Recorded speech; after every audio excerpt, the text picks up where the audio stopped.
ڈبی میں اگر صابن رکھتے ہیں تو ڈبی میں پانی ہوتا ہے اور صابن بھی اس میں نہ رہے، پانی بھی جا رہا ہے، ویسے گل گل کے ختم ہو رہا ہے۔ تو یہ جو احتیاطیں ہیں نا، یہ احتیاطیں مطلب یہ سمجھیں کہ اس کی برکت بھی ہے۔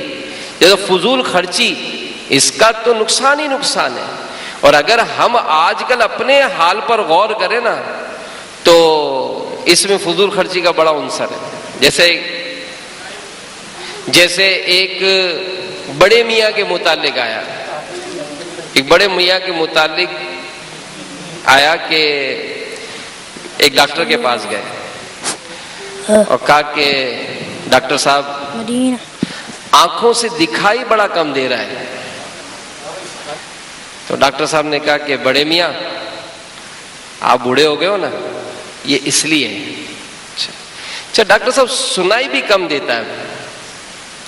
تو انہوں نے کہا بڑے میاں بڑھاپا ہے نا، اس وجہ سے آپ کو یہ سنائی کم دیتا ہے۔ وہ ڈاکٹر صاحب چلتا ہوں نا تو پیروں میں بھی گھٹنوں میں بڑا درد ہوتا ہے۔ تو حکیم صاحب ڈاکٹر صاحب نے کہا کہ بڑے میاں بڑھاپا ہے نا تو اس لیے گھٹنوں میں درد ہوتا ہے۔ وہ ڈاکٹر صاحب جب لیٹتا ہوں نا تو نیند بھی نہیں آتی ہے۔ تو حکیم صاحب نے کہا کہ بڑے میاں بڑھاپا ہے نا تو اس لیے سارا بڑے میاں کو تو غصہ آ گیا، کہا جی حکیم ہے، کہہ رہا ہوں پیر میں درد ہو رہا ہے تو کہہ رہا بڑھاپا ہے، کہہ رہا ہے آنکھوں میں نظر آتا ہے تو کہہ رہا بڑھاپا ہے، سنائی کم دیتا ہے کہ بڑھاپا ہے۔ حکیم ہے کیا ہے، جس بات کو دیکھو بڑھاپا ہے، کیسا علاج کرتے ہو؟ تو حکیم صاحب کہنے کہ بڑے میاں جو آپ کو غصہ آ رہا ہے نا یہ بھی بڑھاپے کی وجہ سے آ رہا ہے۔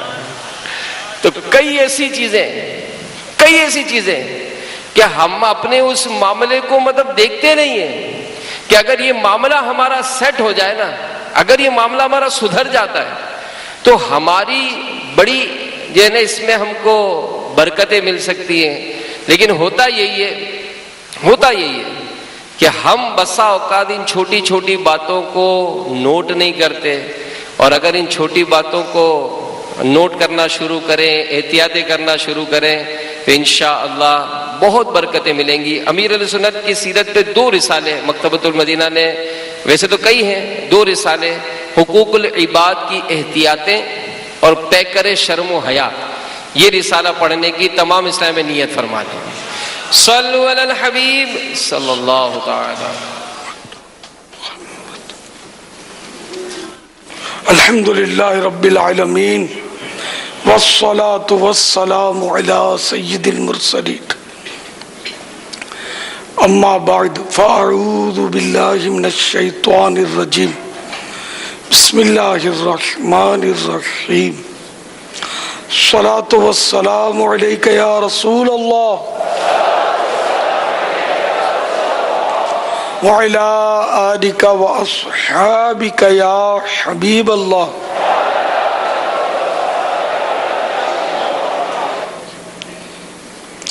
الصلاة والسلام عليك يا نبي الله وعلى آلك وأصحابك يا نور الله۔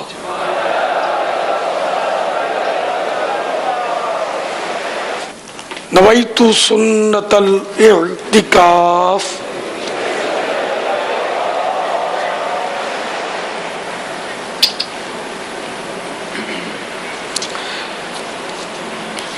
رسالہ ضیاء درود و سلام پیج نمبر 12، فرمان مصطفیٰ صلی اللہ تعالی علیہ وآلہ وسلم نمبر 4۔ جس کے پاس میرا ذکر ہو اور وہ مجھ پر درود شریف نہ پڑھے تو وہ لوگوں میں سے کنجوس ترین شخص ہے۔ صلو علی الحبیب صلی اللہ تعالی علی محمد۔ 1438 ہجری کے رمضان المبارک کا آج 24واں روزہ ہے۔ نماز عصر کے بعد عاشقان رمضان عالمی مدنی مرکز میں بکثرت جمع ہیں، معتکف ہیں۔ آپ سوالات کیجیے، ہر سوال کا جواب وہ بھی بے ثواب دے پاؤں یہ ضروری نہیں، بن پڑا تو عرض کرنے کی کوشش کی جائے گی، بھول کرتا پائیں فوراً میری اصلاح فرمائیں، مجھے آئیں بائیں شائیں کرتا اپنے موقع پر بلا وجہ اڑتا نہیں، شکریہ کے ساتھ رجوع کرتا پائیں گے انشاءاللہ عز و جل۔ صلو علی الحبیب صلی اللہ تعالی علی محمد۔ سونا بہت چمکدار ہوتا ہے، عورتیں تو سونے کے ہار پہنتی ہی ہیں، مگر مرد بھی کڑے یا انگوٹھی پہنتے ہیں۔ امیر اہل سنت سے میرا سوال ہے کہ کیا مرد سونے کی انگوٹھی پہن سکتا ہے؟ اگر نہیں تو کیا اپنے بچوں کو پہنا سکتا ہے؟ اور اگر مرد کو انگوٹھی پہننی ہو تو کون سی پہنے؟ مرد کو سونے کی انگوٹھی پہننا حرام ہے۔ سلطان دو جہان رحمت عالمیان صلی اللہ تعالی علیہ وآلہ وسلم نے سونے کی انگوٹھی پہننے سے منع فرمایا۔ نابالغ لڑکے کو سونے چاندی کا زیور پہنانا حرام ہے، اور جس نے پہنایا وہ گناہگار ہوگا۔ یہ حدیث کے الفاظ نہیں ہے، یہ الگ سے مدنی پھول ہے۔ مزید مدنی پھول، مرد کے لیے وہی انگوٹھی جائز ہے جو مردوں کی انگوٹھی کی طرح ہو، یعنی صرف ایک نگینے کی ہو، کہ بغیر نگینے کی انگوٹھی پہننا ناجائز ہے، کہ یہ انگوٹھی نہیں بلکہ چھلا ہے، اور اگر اس میں کئی نگینے ہوں تو اگرچہ وہ چاندی ہی کی ہو مرد کے لیے ناجائز ہے۔